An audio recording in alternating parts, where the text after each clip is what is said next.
Adam here with Brooksaw Antiques. Today we have this 1967 Olivetti Lettera 32 vintage ultra portable typewriter. I'm going to show you how to use the functions and make sure they all work. Made in Italy.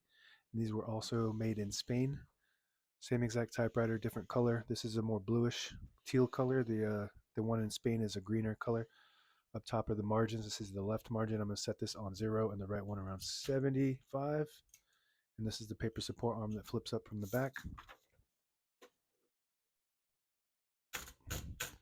And this is the paper bale that sits on top. It's got 2 adjustable rollers and a scale.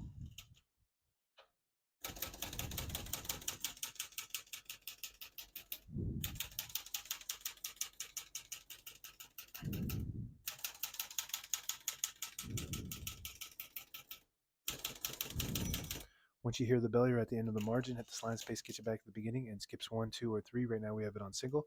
But if you want double, you just flip that switch forward. It skips 2. One more, it skips 3. We're going to keep that on single for now and finish typing. As you can see, all the keys type nice and none of them skip or stick. I'll type a sentence in red on the next line and switch from black to red. There's a switch on the right side here. Flip that all the way down. It prints the bottom portion of the ribbon, which is red.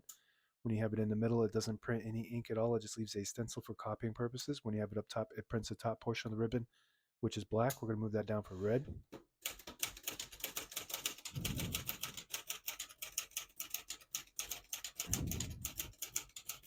Beautiful. One of the best typewriters of all time. The Olivetti Lettera 32 is an upgrade from the 22. The print looks really good. It's a very light touch machine, very compact, small. It's the smallest of the best. This is comparable to the Olympia SM9 and the Hermes 3000. This is much smaller than both of those. Touch is a lot lighter, and this feels more like a modern, almost like a computer you're typing on. This feels and looks like a typewriter that would come out in 2026 versus this came out in 1967. It's incredible technology for its time. The Lettera 22, which is the first model of this, won several awards for technology. Forget the exact one, something like the best technology of the last 100 years. I'm going to put the color back up to print black and pull the page up by switching this switch forward on the right side. That's the paper release. It releases the paper or allows you to load thicker paper like carbon copy or card stock. Make sure you flip that back before you load the next page or else it won't load correctly. I'm going to put this down too. Shift on each side and a shift lock on the left to clear that. Just hit the shift button again. Backspace on the right side. Very smooth.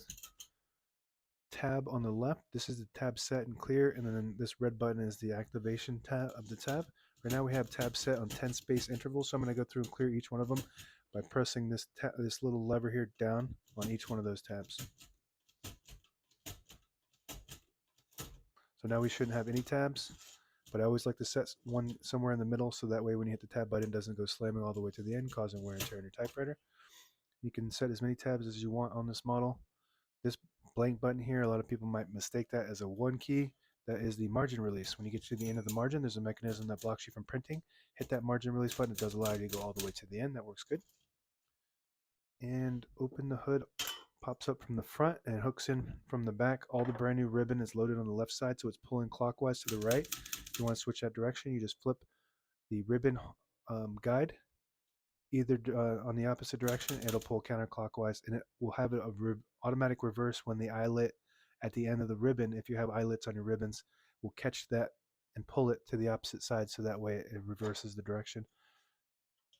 This hooks in from the back first and then pops down. You want to be careful with that. This is all cast iron, so this does break. It's like glass. On the right side of the carriage is the carriage lock. You lift this, you push it down, it will lock the carriage in the middle. So when you have it in the case, it protects the mechanism and the escapement. And if you lift it up, it will release that.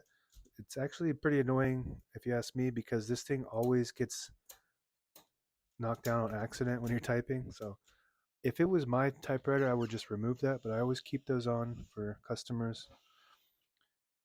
Carriage release on each side, super smooth.